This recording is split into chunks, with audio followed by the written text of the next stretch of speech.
Kuna ma olin nii kaua juba unistanud sellest tegelikult, siis ma olin teinud hästi palju tausta uurimistööd, et ma soovitan kindlasti lugeda kogemuslugusid, vaadata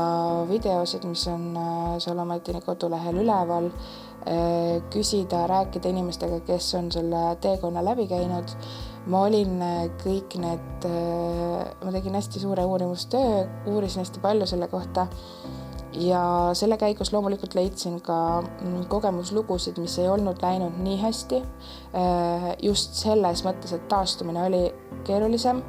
aga see keeruline taastumine tähendab ka enamasti, ütleme umbes 24 tundi, mis on ebamugav. Minu jaoks ma olin nagu arvestanud sellega, et see võib niimoodi minna, aga seal on hästi palju ka endal ära teha kindlasti, et pidada kinni raviplaanist, panna tilkasid, silmasid puhata, et tegelikult see ebamugavustunne kui selline, isegi kui su silmad nii hästi võib-olla ei talu seda operatsiooni,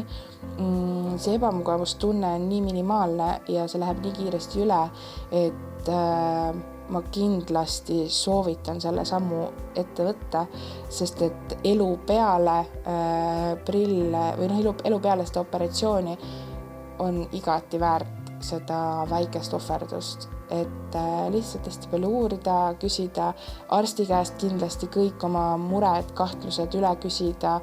nad seletavad väga põhjalikult, ei tasu karta ka seda, et tulla võõrasse riiki tegema, tähendab seda, et sa pead seda kõike protsessi tegema läbi inglise keeles, siin on olemas tõlk, kes tõlgib sulle kõike,